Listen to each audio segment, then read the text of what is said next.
Bismillahirrahmanirrahim. Alhamdulillahi rabbil alamin. Wa bihi nasta'inu ala umuri dunya waddin. Man yahdihillahu fala mudilla lahu wa man yudlil fala hadiya lahu. Ashhadu an la ilaha illallah wahdahu la syarika lahu. Wa ashhadu anna Muhammadan abduhu wa rasuluh. Allahumma salli wa sallim ala nabiyyina wa habibina Muhammad sallallahu alaihi wasallam wa ala alihi wa ashabihi wa man tabi'ahum bi ihsanin ila yaumiddin, amma ba'd. Assalamualaikum warahmatullahi wabarakatuh. Thumma alamu anna asdaqal hadithi kitabullah wa khairal hadi hadi Muhammadin sallallahu alaihi wasallam wa syarral umuri muhdatsatuha fa inna kulla muhdatsatin bid'ah wa kulla bid'atin dhalalah wa kulla dhalalatin finnar. Ayolah wal akhwat, pada malam hari ini kita akan melanjutkan pembahasan kita dengan sebuah surah yang dinamakan dalam Al-Quran dengan surah Al-Adiyat. Al-Adiyat itu berasal dari kata-kata ada ya'du. Ada ya'du artinya yang berlari kencang, ya. Al-Adiyat di dalam bahasa Arab berasal dari kata-kata ada ya'du, artinya yang berlari kencang, itu Al-Adiyat. Nanti kita akan jelaskan bagaimana pendapat ulama apa sebenarnya yang berlari di situ. Ya, karena memang arti daripada al-adiyat itu berasal dari kata-kata ada ya'du, artinya yang berlari. Suratul Adiyat ini termasuk dalam golongan surah-surah Makkiyah yang mana Allah Subhanahu wa taala menurunkan surah ini setelah surah Al-Asr. Jadi kita kalau suratul Asr itu kita jelas wal asr innal insana lafi khusr itu.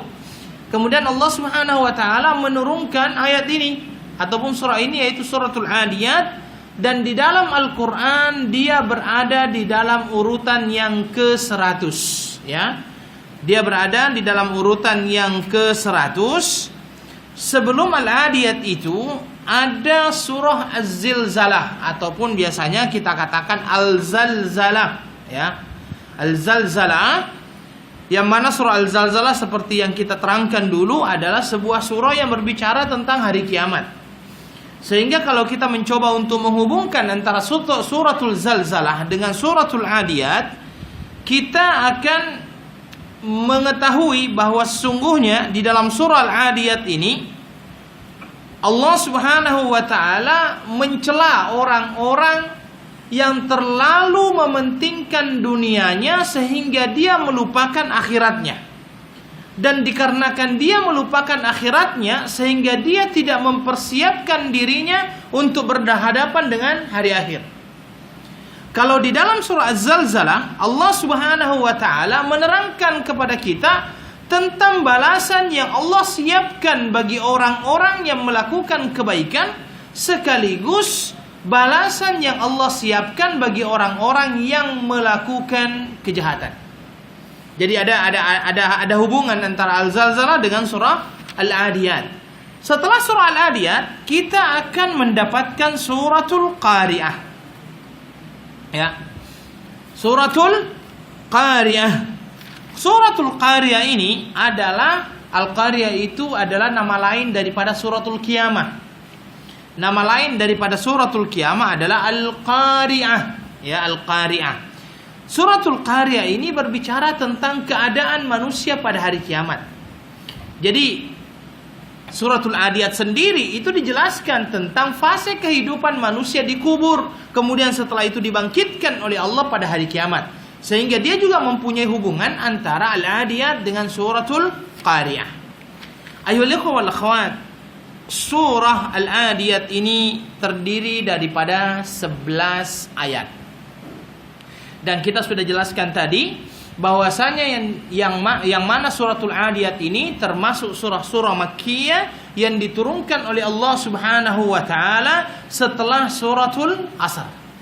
Kita akan baca surah ini, dan insyaallah mudah-mudahan bisa selesai malam ini satu surah ini. A'udzu billahi minasyaitonir rajim.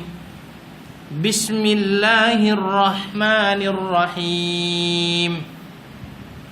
Wal 'adiyati dhabha فالموريات قدحا فالمغيرات صبحا فأثرن به نقعا فوسطن به جمعا إن الإنسان لربه لكنود وإنه على ذلك لشهيد وَإِنَّهُ لِحُبِّ الْخَيْرِ لَشَدِيدٌ أَفَلَا يَعْلَمُ إِذَا بُعْثِرَ مَا فِي الْقُبُورِ وَحُصِّلَ مَا فِي الصُّدُورِ إِنَّ رَبَّهُمْ بِهِمْ يَوْمَئِذٍ لَخَبِيرٌ.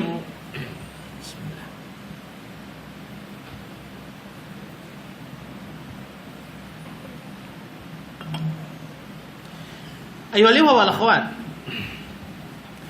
Di dalam ayat ini ataupun di dalam surah ini Allah Subhanahu wa taala memulakannya dengan kata-kata wal 'adiyat. Al 'adiyat itu di dalam bahasa Arab artinya adalah yang berlari kencang. Yang berlari kencang. Sehingga kalau kita kembali kepada kaidah bahasa Arab, ini adalah sifat. Al 'adiyat itu adalah sifat. Berarti ada sesuatu yang mempunyai sifat. Kalau al-adiyat adalah sifat, siapa yang menyifati sifat tersebut? Siapa yang mempunyai sifat tersebut? Disinilah akhirnya ada dua pendapat ulama tafsir. Pendapat yang pertama, mereka katakan bahwa yang berlari kencang di sini adalah ibil. Ibil itu adalah onta. Ya, yang berlari kencang di sini adalah onta. Kenapa mereka mengatakan onta dan kenapa mereka berpendapat bahwa yang berlari kencang di sini onta bukan Bukan kuda. Karena menurut mereka, menurut ahli tafsir yang berkata dan berpendapat bahwa yang dimaksud dengan yang berlari kencang di sini adalah onta dan bukan kuda, karena ayat ini adalah ayat Makkiyah. Makkiyah itu belum diwajibkan ataupun belum diizinkan untuk berperang. Jadi ketika Allah Subhanahu wa taala menjelaskan wal 'adiyat, itu lebih tepatnya adalah onta bukan kuda. Kenapa onta bukan kuda? Karena belum ada izin untuk berperang. Dan Allah Subhanahu wa taala tidak menerangkan tentang masalah perang sebelum diturunkannya tentang izin untuk berperang. Maka ketika Allah mengatakan wal 'adiyat, itu yang dikatakan menurut pendapat tafsir yang pertama ini demi onta-onta yang berlari kencang. Berlari kencang di sini apa maksudnya? Menurut para ulama di situ onta-onta yang berlari kencang antara Arafah ke Muzdalifah, dari Muzdalifah ke Mina, dari Mina ke Mekah. Ini yang pendapat pertama, wal 'adiyat artinya demi onta-onta yang berlari kencang. Pendapat yang kedua, yang mempunyai sifat berlari kencang di sini bukan onta, tetapi yang mempunyai sifat berlari kencang di sini adalah kuda. Ya, kuda. Dan menurut pendapat yang kedua ini, yang namanya kuda tidak semestinya ada peperangan, karena orang Arab memang sudah terkenal dengan yang namanya penunggang kuda bahkan sebelum Nabi Shallallahu Alaihi Wasallam ada. Karena masyarakat Arab pada saat itu memang terkenalnya dengan kuda, terkenalnya dengan onta. Tetapi yang mampu berjalan ataupun berlari dengan kencang itu hanyalah kuda, ya, hanyalah kuda, bukan dengan onta. Maka di sini para ulama menjelaskan wal 'adiyat, 'adiyat itu adalah sifat bukan untuk onta tetapi untuk kuda. Dan ini yang paling banyak dipegang oleh para ulama, bahwasanya yang dimaksud dengan al-'adiyat, sifat al-'adiyat ini yang sifati adalah kuda bukan onta. Jadi demi kuda yang berlari kencang. Dhabha. Dhabhan itu dalam bahasa Arab artinya adalah sautun yakhruju min sadril al-khail. Suara yang keluar dari dalam ataupun dari dadanya kuda tersebut, dikarenakan apa? Dikarenakan kencangnya larinya. Makanya di dalam terjemahan yang ada itu artinya terengah-engah. Terengah-engah itu gitu. Jadi dia dalam keadaan kesusah payahan, dalam keadaan kecapean, kepenatan, itu dia sampai mengeluarkan yang namanya suara dikarenakan kepenatan dia. Maka di sini dikatakan demi kuda perang yang berlari dengan kencang dalam keadaan terengah-engah, ya. Yang kedua, falmuriyati qadha. Ya, falmuriyati qadha. Ini masih berbicara tentang masalah kuda. Ya, kalau kita kembali kepada pendapat yang kedua tadi, bahwa yang dimaksud dengan yang berlari kencang itu adalah kuda. Falmuriyati qadha artinya, dan demi kuda yang dengan larinya yang kencang tersebut, itu akhirnya mengeluarkan percikan-percikan api ketika yang namanya kaki kuda bersentuhan dengan batu.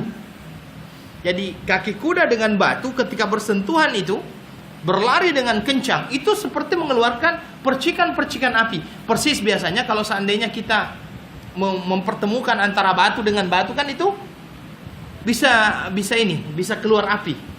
Jadi disitulah Allah Subhanahu wa taala menggambarkan bagaimana yang kuda tersebut apabila dia berlari dengan begitu kencangnya dan yang namanya kuku-kukunya ini bersentuhan dengan batu, maka saat itu dia akan mengeluarkan api, percikan-percikan api.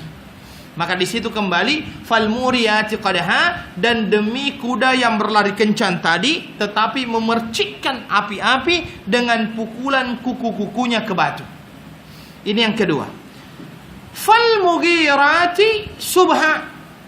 Ya, falmughirati subha, dan demi kuda perang yang menyerang musuh pada waktu pagi. Menurut para ulama tafsir, di sini ada sebuah pembelajaran kepada Nabi untuk menyerang musuh itu di pagi hari. Kenapa di pagi hari? Disinilah perbedaan antara orang yang beriman dengan orang yang tidak beriman. Orang yang beriman itu memulakan hidupnya sebelum subuh. Memulakan hidupnya sebelum subuh. Semalas-malasnya orang yang beriman, dia akan bangun pagi pada waktu subuh, karena dia mempunyai kewajiban berupa salat subuh. Semalas-malasnya orang yang beriman. Ya, kalau seandainya memang dia adalah orang-orang yang memang memperhatikan ibadahnya, biasanya sebelum subuh, jauh bahkan sebelum subuh, dia sudah bangun. Dia melaksanakan sholat tahajud, kemudian setelah itu melaksanakan sholat subuh, dan biasanya tidak tidur-tidur lagi sampai siang. Maka Nabi SAW ketika Allah mengatakan falmughirati subha, demi kuda perang yang menyerang musuh pada waktu pagi, menurut para ulama ini adalah sebuah bentuk pembelajaran kepada Nabi menyerang musuh itu pagi hari. Dan kalau kita lihat peperangan yang diikuti oleh Nabi SAW, hampir kebanyakannya dilakukan pada waktu pagi. Hampir kebanyakannya dilakukan pada waktu pagi. Tidak ada yang dilakukan pada waktu malam hari. Dan biasanya Nabi SAW ketika mau berperang, Nabi SAW menunggu sampai pagi. Ya, untuk apa menunggu sampai pagi? Dia sudah sampai di tempat tersebut sebelum maghrib. Kemudian dia menunggu sampai pagi. Untuk apa? Karena menurut para ulama, Nabi SAW ketika mau berperang itu, dia menunggu sampai pagi. Pada waktu malamnya itu dia akan mengutus orang-orang untuk masuk ke kampung-kampung. Apa yang dia lakukan? Dia akan mendengarkan adakah orang yang membaca Al-Quran di tempat tersebut. Itu yang pertama. Adakah orang yang azan di tempat tersebut? Adakah orang yang melaksanakan sholat di tempat tersebut? Kalau seandainya salah satu dari 3 indikasi ini ada, Nabi tidak jadi menyerang. Nabi langsung balik. Makanya Nabi menunggunya sampai pagi. Dan yang kedua, kenapa Nabi memulainya dengan pagi? Karena orang-orang yang bukan muslim biasanya kalau waktu pagi itu masih malas. Pada waktu pagi itu masih malas. Lain dengan orang-orang yang beriman. Orang-orang yang beriman waktu pagi itu sudah segar. Sudah segar. Makanya di dalam hadis kan dikatakan bahwasanya anak Adam itu kalau seandainya dia tertidur, dia diikat dengan berapa ikatan, Pak? Dengan 3 ikatan. 3 ikatan. ikatan-ikatan tersebut akan dihilangkan oleh Allah ketika dia bangun melaksanakan salat subuh. Hilang ikatan tersebut. Sehingga di dalam hadis dikatakan, maka pada pagi harinya dia akan menjadi orang yang sangat-sangat semangat. Tetapi kalau seandainya orang tersebut tidak bangun, kemudian dia berleha-leha, dia meninggalkan sholat subuh, ikatan itu tidak lepas. Dan ikatan itu yang ikat adalah iblis. Maka Nabi SAW mengatakan, orang-orang yang tidak bangun pagi harinya, ketika dia sudah bangun, dia bangun dalam keadaan kaslan, malas. Maka ketika Nabi SAW diajarkan oleh Allah untuk menyerang pada waktu pagi, itu adalah waktu yang sangat tepat. Fal mughirati subha. Kemudian fa'atharna bihi naq'a. Di sini akhirnya Nabi SAW juga dijelaskan bagaimana keadaan yang namanya kuda perang itu ketika dia sudah berangkat berperang. Di sini dikatakan fa'atharna bihi naq'an, dikarenakan kencangnya yang namanya kuda tersebut sampai dia menerbangkan debu-debu yang ada di sekitarnya. Dan kalau seandainya kita lihat ya, pada masa-masa dahulu, mungkin kita masa-masa dahulu kita tidak lihat bagaimana cara berperangnya ya. Paling tidak kita lihat di film-film, kalau seandainya terjadi peperangan di tengah padang pasir misalnya, dan peperangan tersebut tidak mempergunakan senjata-senjata yang modern seperti saat ini, ataupun hanya mempergunakan misalnya ya kuda, onta ataupun pedang, maka kita akan lihat betapa yang namanya debu-debu tersebut berterbangan dikarenakan terjadinya peperangan yang maha dahsyat. Dan di sini Allah Subhanahu wa taala terangkan fa'atharna bihi naq'a, itu akan menerbangkan debu-debu. Fawasatna bihi jam'a, dan yang namanya kuda tersebut akan berada di tengah-tengah musuh. Kuda-kuda itu, ya, kuda-kuda tersebut kata Allah Subhanahu wa taala akan berada di tengah-tengah musuh berperang. Dari sifat-sifat ini dalam hadis memang dikatakan bahwa kuda itu telah dituliskan oleh Allah mempunyai kebaikan, nawasihal khair. Yang namanya kuda ini merupakan salah satu makhluk Allah Subhanahu wa taala, binatang yang bisa dikatakan mempunyai kebaikan. Dan semua dari ayat yang pertama sampai ayat yang kelima itu merupakan sumpah. Allah bersumpah dengan nama-nama ataupun dengan sifat-sifat kuda. Wal adiyati dhabhan fal muriyati qadhan fal mughirati subhan fa atharna bihi naq'an fa wasatna bihi jam'a. Ini semuanya adalah bentuknya sumpah, Pak. Jadi Allah bersumpah dengan sifat-sifat kuda ini. Kemudian Allah Subhanahu wa taala berfirman, dan ini adalah isi sumpah dari Allah, innal insana lirabbihi lakanud. Artinya apa? Sesungguhnya manusia itu adalah sangat ingkar dan tidak berterima kasih kepada Tuhannya. Ini isi. Jadi isinya itu adalah sesungguhnya manusia itu sangat ingkar dan tidak berterima kasih kepada Tuhannya. Ada seorang ulama tafsir yang mencoba untuk menghubungkan antara sumpah Allah dengan isi daripada sumpah Allah. Isi sumpah Allah di situ, bapak-bapak dan ibu-ibu yang semoga dimuliakan oleh Allah. Isi sumpahnya adalah Allah menyatakan bahwa manusia itu sangat ingkar. Manusia itu sangat tidak berterima kasih kepada Allah Subhanahu wa taala. Seorang ahli tafsir mencoba untuk menghubungkan antara 5 ayat di atas dengan isi sumpah Allah. Mereka berkata begini, di dalam ayat ini dijelaskan bahwa sesungguhnya kadang-kadang binatang lebih berterima kasih daripada manusia.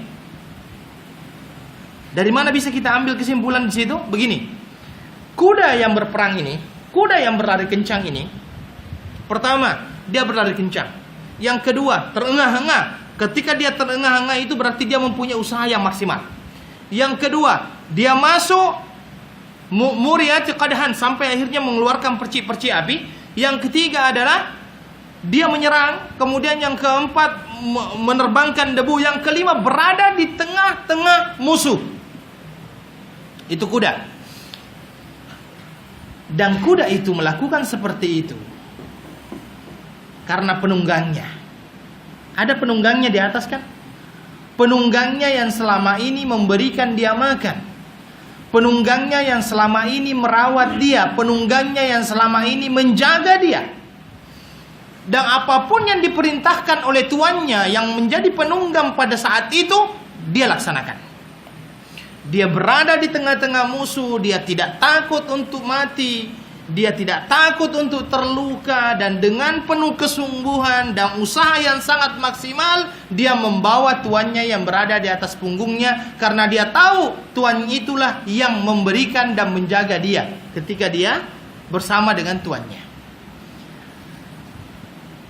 Sehingga di sini menurut ahli tafsir tersebut, kalau seandainya binatang saja digambarkan oleh Allah sedemikian rupa, ternyata manusia yang setiap hari diberikan oleh Allah nikmat, yang setiap hari diberikan oleh Allah segala sesuatu yang diperlukan oleh manusia tersebut, ternyata manusia itu adalah orang yang sangat ingkar dan tidak pandai berterima kasih.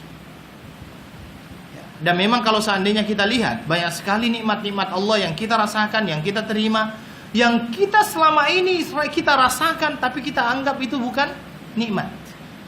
Itulah manusia. Maka di sini dikatakan innal insana li rabbih lakanud. Sesungguhnya manusia sangat ingkar dan tidak bisa berterima kasih kepada Allah Subhanahu wa taala. Jarang sekali ada manusia itu yang mempunyai rasa puas terhadap apa yang diberikan Allah kepada dia. Jarang. Dan sangat sedikit manusia yang mampu berterima kasih kepada Allah Subhanahu wa taala. Padahal Allah Subhanahu wa taala menginginkan kepada kita bentuk terima kasih itu bukan hanya mengucapkan alhamdulillah, tetapi lebih daripada itu. Kalau kita berpikir Pak ya, sekarang apa sih yang kita tidak dapatkan dari Allah? Semuanya milik Allah. Harta yang kita punya milik siapa? Allah. Kesehatan yang kita punya Allah. Dan manusia itu baru bisa merasakan nikmatnya sehat kalau seandainya dia sakit. Kadang-kadang seperti itu. Ya, kadang-kadang seperti itu. Kadang manusia itu sombong. Kesombongannya sehingga mengalahkan segala sesuatunya. Tetapi ketika Allah Subhanahu wa taala memberikan kepada dia peringatan, jarang juga ada orang yang sadar bahwasanya sesungguhnya dia telah sombong. Sebagai contoh misalnya ada orang yang dengan tubuhnya yang sangat bagus, dia merasa bahwa dia tidak mempunyai penyakit. Ya. Kadang-kadang dia merasa dia tidak mempunyai penyakit dengan tubuhnya yang bagus tersebut. Tetapi kadang-kadang Allah mengujinya dengan apa? Memang bukan mungkin dengan sakit badan, bukan dengan demam, tetapi mungkin Allah memberikan kepada dia sebuah ujian berupa sakit gigi. Oh, kalau sudah sakit gigi, berapapun besarnya tubuh seseorang, tetap aja mengerang Pak. Tetap aja kesakitan. Tetapi itulah manusia. Manusia itu tidak akan pernah menyadari apa yang dia punya, sampai akhirnya Allah Subhanahu wa taala mengambil segala sesuatunya dari dia. Dan kadang-kadang manusia itu banyak sekali yang tidak mampu untuk mensyukuri nikmat yang Allah berikan. Kalau seandainya Nabi Sulaiman saja meminta kepada Allah untuk dijadikan dan diajarkan cara bersyukur, bagaimana dengan kita? Seharusnya kita lebih meminta kepada Allah agar kita diajarkan cara bersyukur. Jadi bersyukur kepada Allah Subhanahu wa taala sebenarnya bukan hanya dengan mengucapkan alhamdulillah, tidak cukup. Hakikat dan inti daripada syukur tersebut adalah bagaimana kita melaksanakan segala apa yang diperintahkan oleh Allah, menjauhkan diri kita dari apa yang dilarang oleh Allah Subhanahu wa taala. Itu sebenarnya syukur yang sebenarnya. Kalau seandainya ada orang yang mengatakan saya bersyukur, tetapi dia tidak pernah melaksanakan perintah Allah Subhanahu wa taala, orang itu tidak bersyukur. Maka Nabi sallallahu alaihi wasallam mewujudkan syukurnya itu dengan apa? Dengan perbuatan. Sampai di dalam riwayat dikatakan Nabi itu kan sholat malam sampai bengkak kakinya. Ketika ditanya, jawaban Nabi simpel aja. Afala akuna abdan syakura. Tidak bolehkah saya menjadi seorang hamba yang bersyukur? Maka puncak kesyukuran seseorang adalah ketika dia melaksanakan segala apa yang diperintahkan oleh Allah Subhanahu wa taala. Karena apa yang diberikan oleh Allah kepada kita, Allah tidak perlukan terima kasih dari kita. Ya, Allah tidak memerlukan terima kasih daripada kita. Dan kalau seandainya kita mau jujur, apa yang Allah berikan kepada kita ini terlalu banyak. Terlalu banyak. Tetapi itu tadi kembali bahwa manusia itu kadang-kadang tidak mampu untuk bersyukur dan tidak punya rasa puas. Di dalam sebuah hadis, Pak, Nabi SAW mengatakan bahwa kalau seandainya ada seseorang yang diberikan oleh Allah satu gunung emas, latamanna thaniyatan, pasti dia akan minta 2. Kalau diberikan 2, dia akan minta 3. Dan begitu seterusnya. Dan tidak ada yang bisa disyukuri oleh manusia sampai akhirnya dia masuk ke dalam kubur. Dan mungkin itulah sifat manusia, tidak mampu untuk mensyukuri nikmat yang Allah berikan kepada dia. Padahal Allah Subhanahu wa taala sudah memberitahu kepada kita bahwasanya di dalam diri manusia itu banyak tanda-tanda yang patut untuk kita syukuri. Wa fi anfusikum afala tubsirun. Di dalam diri kamu sendiri itu ada tanda-tanda Allah. Adakah kamu tidak melihatnya? Itu kata Allah Subhanahu wa taala. Syukur. Karena sesungguhnya innal insana li rabbih lakanud. Ini sumpah, isi sumpah dari Allah. Manusia itu sangat ingkar dan tidak berterima kasih kepada Allah Subhanahu wa taala. Dan yang kedua adalah di dalam ayat itu, wa innahu ala dzalika lasyahid. Dan sesungguhnya manusia itu mengetahui dan menyaksikan keingkarannya kepada Allah Subhanahu wa taala. Jadi ingkarnya manusia dia tahu. Dan dia paham itu adalah merupakan sebuah keingkaran, tetapi dia tetap tidak mengindahkan keingkarannya. Dia tetap ingkar dan tidak berterima kasih kepada Allah Subhanahu wa taala. Dia tetap menjadi orang-orang kufur padahal dia menyaksikan kekufuran itu sendiri. Memang kalau kita berbicara masalah ini, ya mungkin kita akan berkata begini, bahwasanya selama kita hidup di muka bumi ini terlalu banyak perintah Allah yang kita abaikan memang. Terlalu banyak perintah Allah yang kita abaikan dan terlalu banyak larangan Allah yang malah kita laksanakan. Dan ini adalah bentuk ketidaksyukuran kita kepada Allah Subhanahu wa taala. Sebagai contoh misalnya, ini contoh yang sangat mudah misalnya ya. Ketika kita dihadapkan dengan sebuah pilihan, ya, ketika kita dihadapkan dengan 2 pilihan. Waktu istirahat. Kita lagi istirahat, biasanya kan istirahat jam 1 sampai pukul 2 ya. 1 sampai pukul 2. Oke, ketika kita lagi istirahat, kita lagi kumpul bersama teman-teman misalnya. Ini sebagai contoh yang mudah saja. Kemudian tiba-tiba kita mendengarkan Allahu Akbar, Allahu Akbar, ya, Allahu. Mungkin muncul pertanyaan kita, siapa yang kita dahulukan? Makankah bersama teman-teman atau pergi ke masjid? Ini pertanyaan ini kadang-kadang kita muncul di dalam diri kita dan kita dihadapkan dengan 2 pilihan tersebut. Tetapi sangat jarang orang yang akhirnya memilih untuk mengabdikan dirinya kepada Allah Subhanahu wa taala sebelum segala sesuatunya. Jarang. Dan kita tahu itu. Atau bahkan kita kadang-kadang tahu bahwa ini adalah azan tetapi kita tidak datang. Maka di sini dikatakan wa innahu ala dzalika lasyahid. Manusia tahu, dia tahu kalau dia sesungguhnya dia ingkar. Ya.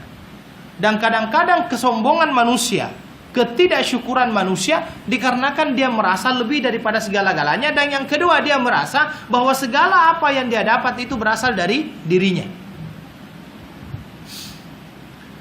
Ini yang menjadikan kadang-kadang manusia tidak sadar.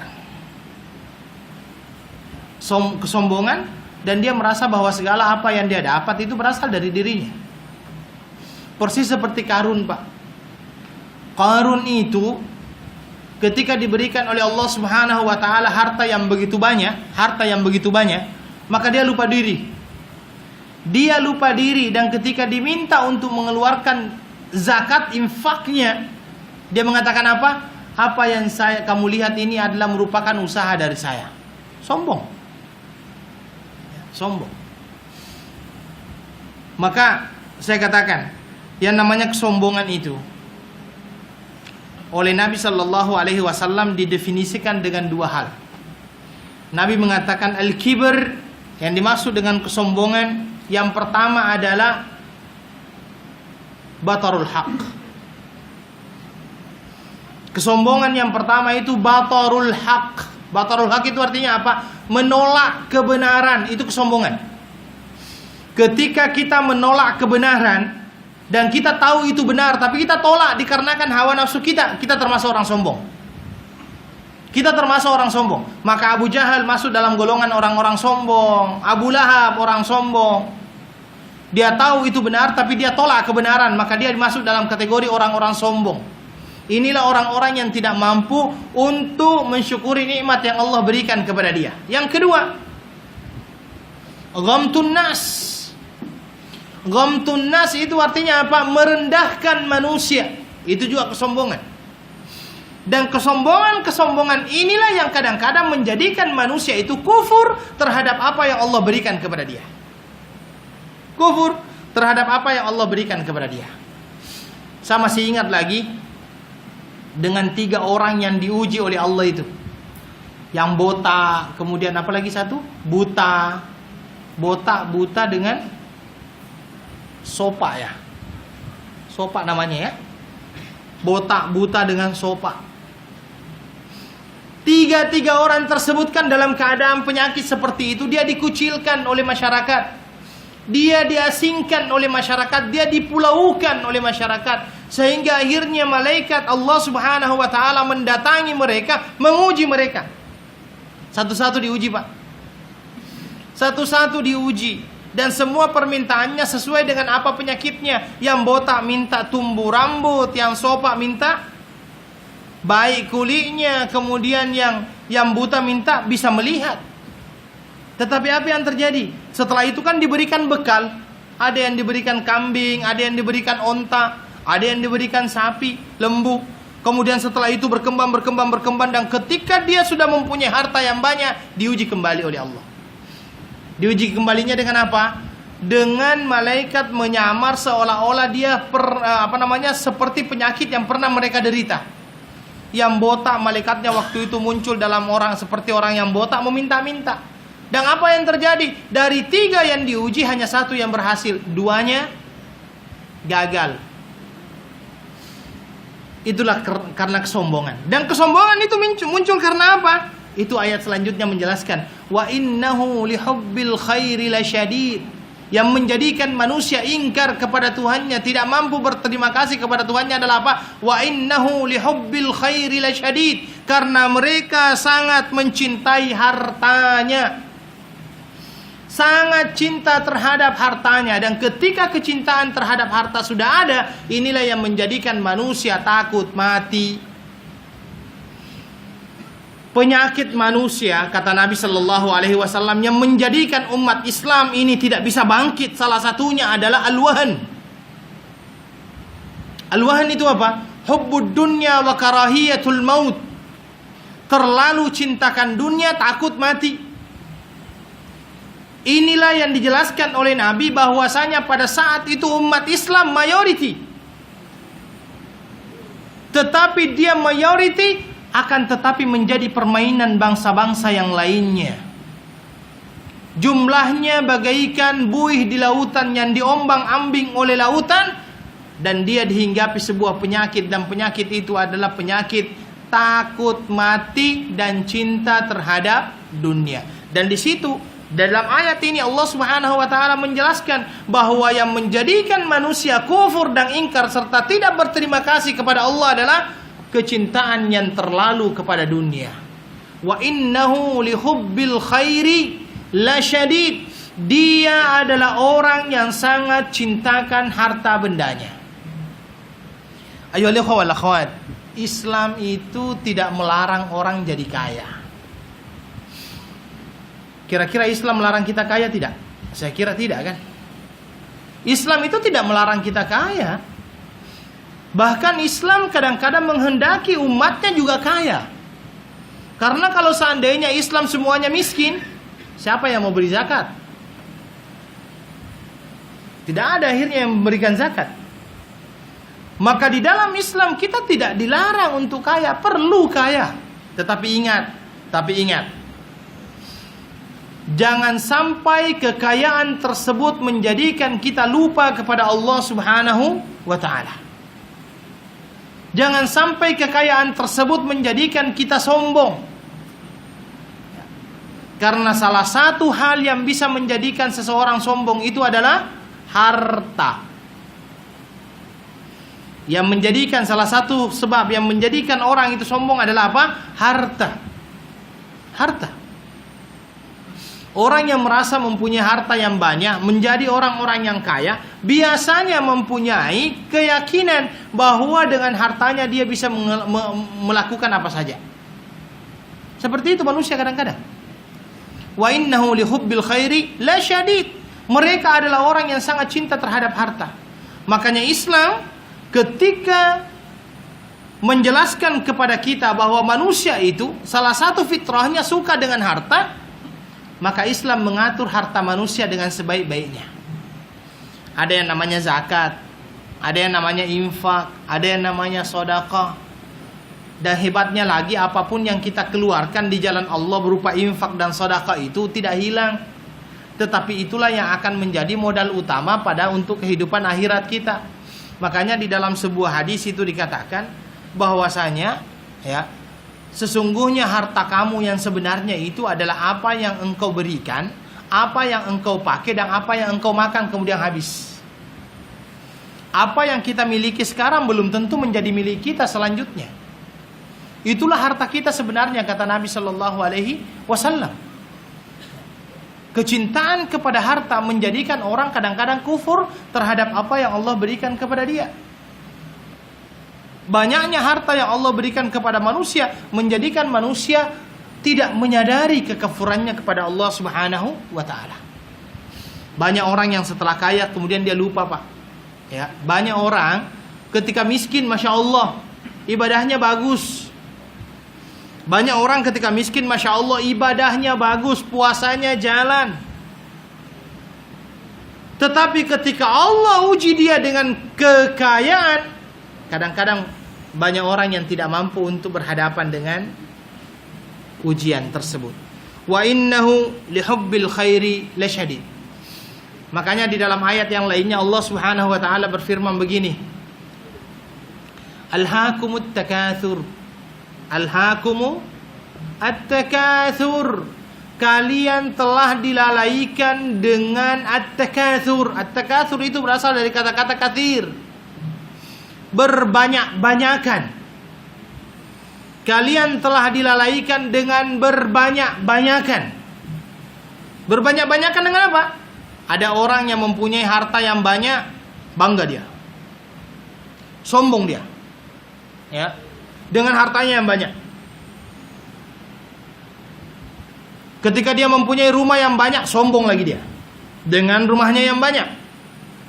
Ada orang yang bangga dengan mobilnya yang banyak, keretanya yang banyak. Ada orang yang bangga-bangga dengan, ada juga orang yang bangga dengan anaknya yang banyak. Ada juga orang yang bangga dengan istrinya yang banyak. Ada. Inilah masuk dalam kategori alhaakumut takatsur. Kalian telah dilalaikan dengan berbanyak-banyak itu. Tapi yang paling banyak menimpa manusia adalah berbanyak-banyak dalam masalah harta. Alhaakumut takatsur. Dan kalau seandainya orang tersebut sudah dimabuk harta, susah biasanya kembali. Ada orang yang mengatakan orang yang mabuk harta itu seperti orang yang minum air laut. Air laut itu kan, Pak, kalau diminum itu tidak akan pernah orang itu kenyang. Senantiasa merasa haus. Kata ulama tersebut, orang yang dimabuk dunia ini, dimabuk harta ini, itu persis seperti orang yang minum air laut. Dia tidak akan pernah sadar. Tidak akan pernah sadar. Maka, dan tidak akan pernah cukup. Tidak akan pernah cukup juga. Makanya saya sempat katakan, kalau harta itu untuk hidup berapapun cukup. Harta untuk hidup berapapun cukup. Tetapi kalau harta untuk lifestyle berapapun tidak akan cukup. Harta untuk hidup berapapun cukup, tetapi harta untuk lifestyle ataupun ikut gaya hidup itu tidak akan pernah cukup, Pak. Berapapun, tidak akan pernah cukup. Berapapun. Orang yang dulunya tidak punya handphone, kemudian akhirnya dia berpikir, saya kalau punya handphone kecil aja lah, Nokia, tak ada kamera pun no problem lah. Akhirnya dapat. Palingan 1 bulan dia lihat orangnya semuanya sudah pakai Samsung yang ada ininya, iPhone apa semuanya. Dia merasa tidak cukup. Ini tidak cukup, ini nanti kalau seandainya pergi-pergi nak ambil gambar tak boleh. Akhirnya beli yang ada ini. Begitu seterusnya. Manusia tidak akan pernah puas di situ. Selama dia untuk lifestyle, ya tidak akan pernah cukup. Gaya hidup itu tidak akan pernah cukup, Pak. Tidak akan pernah cukup. Makanya orang biasanya mengatakan, kalau makan itu untuk hidup, bukan hidup untuk makan.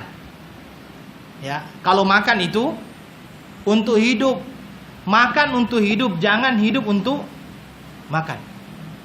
Kalau hidup untuk makan itu tidak akan habis-habis juga itu. Karena manusia yang mempunyai perasaan ataupun dia mempunyai sifat yang tidak akan pernah cukup, dia senantiasa tamak. Inilah yang dikatakan wa innahu lihubbil khairi lasyadid. Dan manusia-manusia yang berimanlah yang bisa keluar dari hal tersebut. Manusia-manusia berimanlah yang mampu mengatur hartanya agar hartanya tersebut betul-betul diridhoi oleh Allah Subhanahu wa taala. Saya berkali-kali katakan, Nabi sallallahu alaihi wasallam itu tidak miskin, dia kaya. Nabi itu kaya. Kenapa saya katakan kaya? Bapak bisa bayangkan, kalau satu peperangan dilalui oleh Nabi sallallahu alaihi wasallam, satu peperangan dilalui oleh Nabi.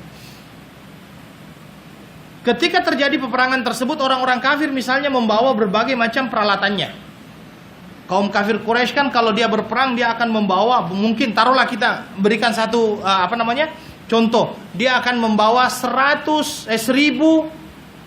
kuda, 1000 onta, atau bahkan 2000 kuda, 2000 onta, bahkan 3000 kuda, 3000 onta, berhadapan dengan Nabi Shallallahu Alaihi Wasallam. Ketika orang kafir kalah, seluruh harta rampasan perang dikumpulkan. Berapa Nabi dapat? Berapa Nabi dapat dari harta rampasan perang tersebut semuanya? Berapa Nabi dapat?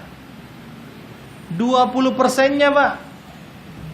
20%-nya. Anda bisa bayangkan kalau seandainya dalam satu peperangan Nabi Shallallahu Alaihi Wasallam beserta kaum muslimin mampu mengambil 1000 ekor kuda perang, 1000 ekor kuda perang menjadi tawanan Nabi Shallallahu Alaihi Wasallam. Akhirnya itu masuk dalam kategori ghanimah, harta rampasan perang. Dari 1000 ekor kuda, Nabi punya berapa? Nabi kira-kira dapat berapa, Pak? 200. Kalau orang punya 200 ekor kuda, apa tidak kaya? Kalau 1 ekor itu harganya 1000 dikali 200, sudah 200.000, Pak, sekali perang. Makanya saya katakan Nabi itu kaya. Yang menjadikan Nabi kelihatan miskin adalah karena segala apa yang dipunyai oleh Nabi keluar, cepat keluarnya. Infaknya, sedekahnya Rasulullah Sallallahu Alaihi Wasallam, bahkan di dalam hadis dikatakan karihil mursalah. Ar-rih al-mursalah itu seperti angin yang lalu. Maksudnya apa? Nabi Shallallahu Alaihi Wasallam ketika memberi itu memang Masya Allah, tidak memperhitungkan. Masih ingatkan tentang seseorang yang berhubungan dengan istrinya pada waktu siang hari di bulan suci Ramadan. Kemudian dia datang kepada Nabi Shallallahu Alaihi Wasallam. Dia tidak mempunyai apa-apa.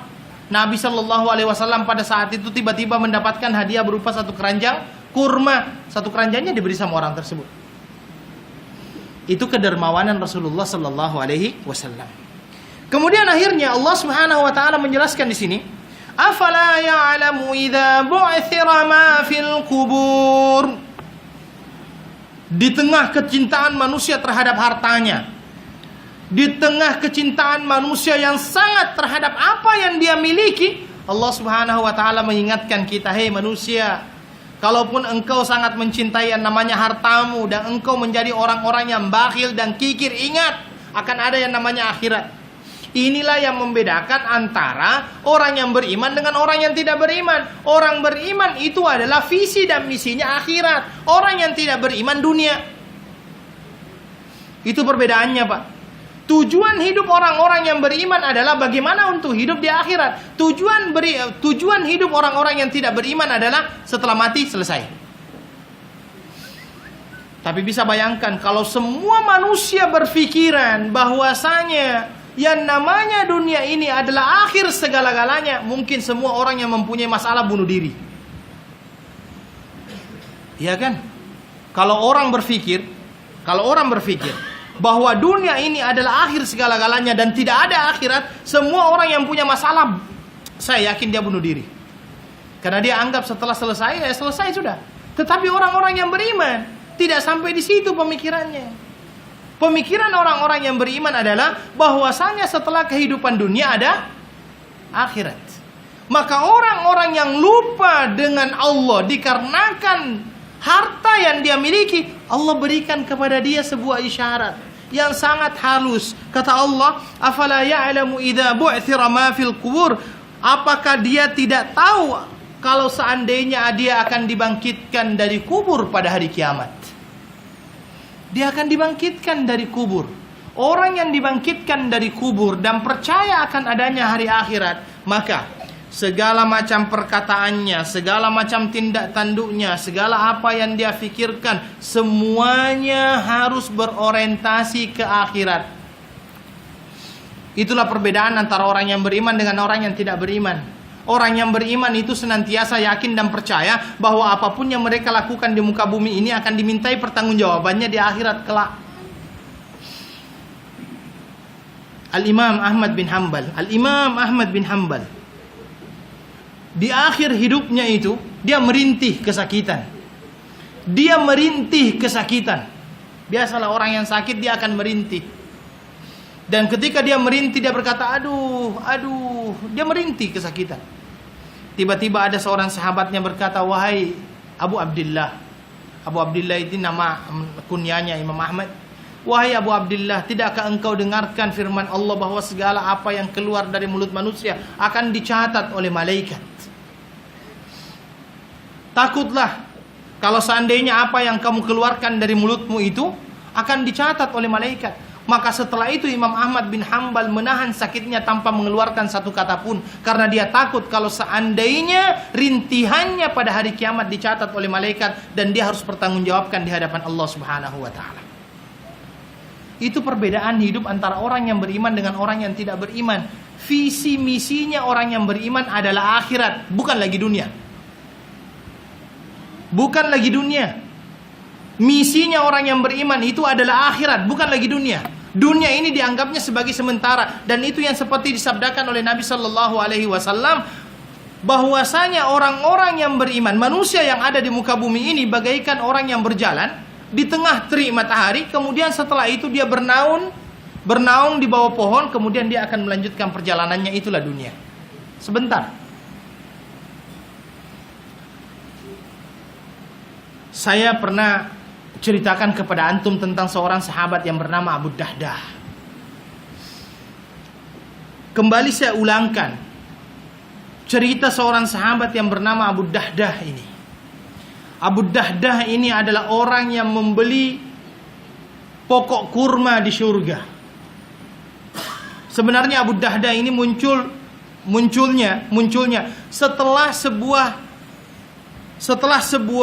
cerita terjadi antara satu ansor dengan ansor yang lainnya. Jadi ada dua orang ansar mempunyai kebun yang berdampingan,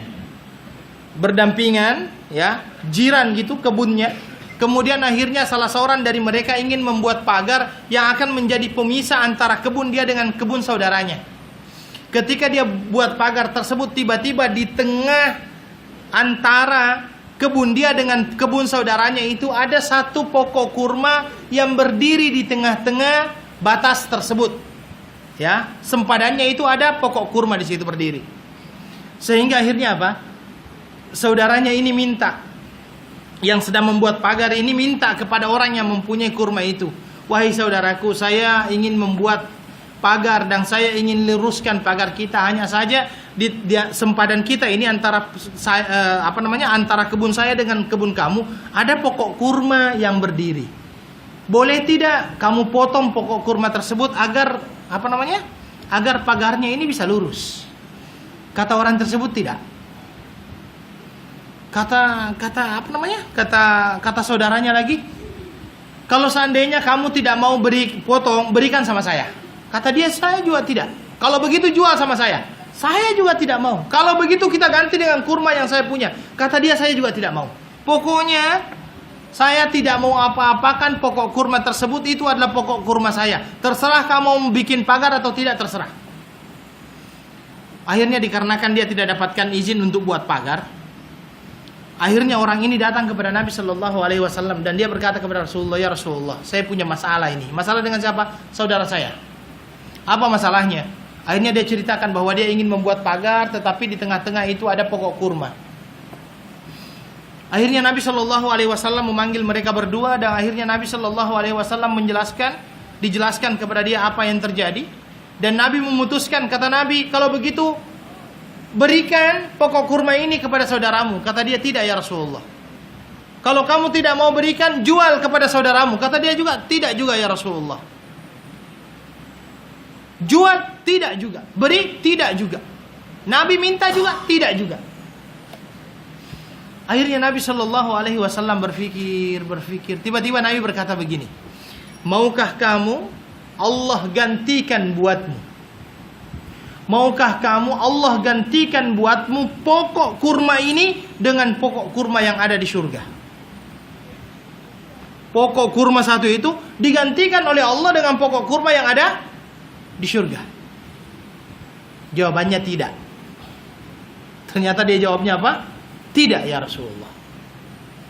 Abu Dahdah yang saat itu sedang mendengarkan percakapan Nabi dengan orang tersebut langsung berkata, ya Rasulullah, kalau seandainya saya yang ganti dengan dia, adakah saya tetap mendapatkan pokok kurma di surga? Kata Nabi, ya.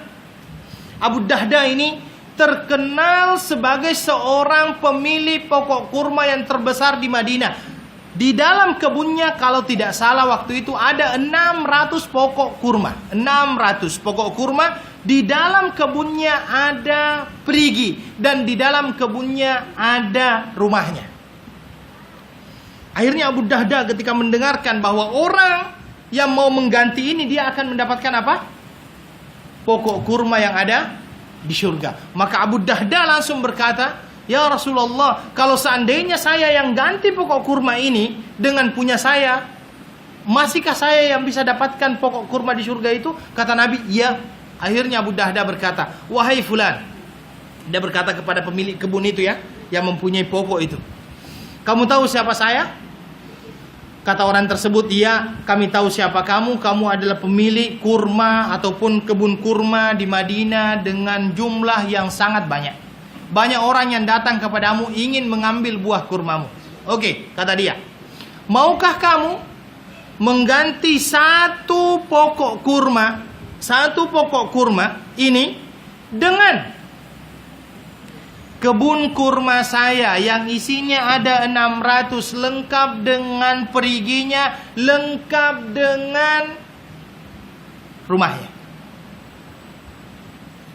Maukah kamu mengganti satu pokok kurma itu dengan apa? Satu kebun kurma, di dalamnya ada 600, lengkap dengan periginya, lengkap dengan rumahnya. Orang itu berkata, iya, saya mau. Maka terjadilah satu pokok kurma diganti dengan apa, Pak? Satu kebun isinya 600, lengkap dengan perigi, lengkap dengan rumah. Terjadi barter seperti itu. Nabi Shallallahu Alaihi Wasallam kembali ditanya oleh Abu Dahdah, ya Rasulullah, masihkah berlaku janji kamu tadi? Kata Nabi, iya, dan kamu akan mendapatkan lebih. Maka Abu Dahdah kembali dari tempatnya Nabi Shallallahu Alaihi Wasallam, dia langsung menuju ke kebunnya. Sesampainya di kebunnya, ketika dia mau masuk, dia lihat anaknya sedang bermain-main bersama anaknya. muncul perasaan yang sangat tidak enak kalau seandainya dia langsung suruh keluarganya keluar. Karena dia sudah yakin bahwa dia tidak punya rumah lagi. Rumahnya sudah diganti dengan satu pokok kurma itu. Maka Abu Dahda di dalam riwayat tersebut, dia sempat berdiri lama di depan pintu gerbang. Dia mau masuk di kebunnya itu, dia sempat berdiri lama. Dia melihat. Akhirnya istrinya yang lihat dia. Kata istrinya, "Masuklah wahai Abu Dahda, ini adalah kebunmu." Apa kata Abu Dahda? "Saya sudah jual kebun ini kepada Allah dengan satu pokok kurma." Dengan satu pokok kurma.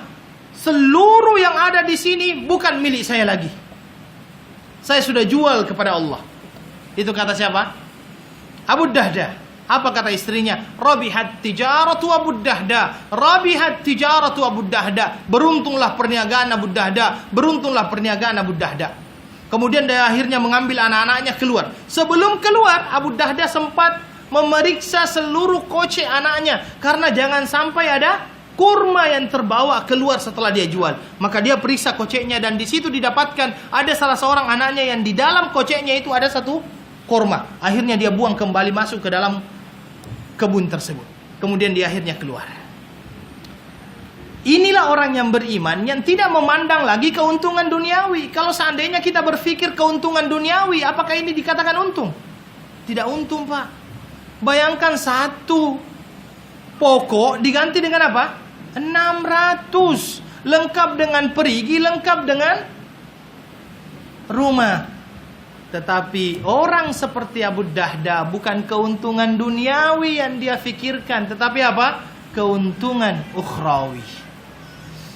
Maka di situ dikatakan wa hussila ma fis sudur, ketika manusia dibangkitkan oleh Allah Subhanahu wa taala dari kuburnya dan dilihatkan apa yang ada di dalam dadanya, inna rabbahum bihim yauma idzin lakhabir, sesungguhnya Allah Maha mengetahui apa yang dilakukan oleh manusia.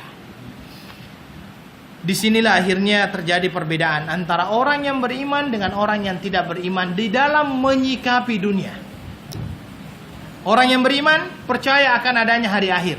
Sehingga orang yang beriman apapun yang dia lakukan, apapun yang dia katakan, orientasinya adalah akhirat. Akhirat oriented. Orang-orang yang tidak beriman senantiasa berpendapat bahwa dunia ini berakhir dengan kematian. Mati, selesai masalah. Itu adalah pemikiran orang-orang kafir. Berbeda dengan orang yang beriman.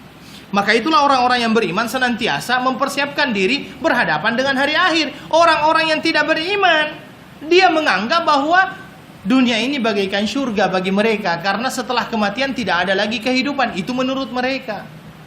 Inilah perbedaan yang sangat-sangat jelas antara orang yang beriman dengan orang yang tidak beriman. Dan mudah-mudahan kita termasuk orang-orang yang mendapatkan petunjuk dari Allah Subhanahu wa taala dengan senantiasa berjalan di atas jalan-jalan yang telah disiapkan ataupun yang telah dicontohkan oleh Rasulullah sallallahu alaihi wasallam. Wallahu taala a'lam.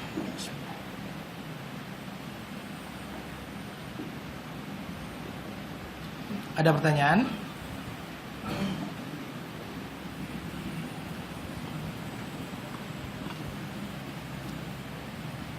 Oke, kalau memang tidak ada pertanyaan, kita akhiri dulu dengan doa kafaratul majlis. Subhanakallahumma bihamdika asyhadu an la ilaha illa anta astaghfiruka wa atubu ilaik. Wassalamualaikum warahmatullahi wabarakatuh.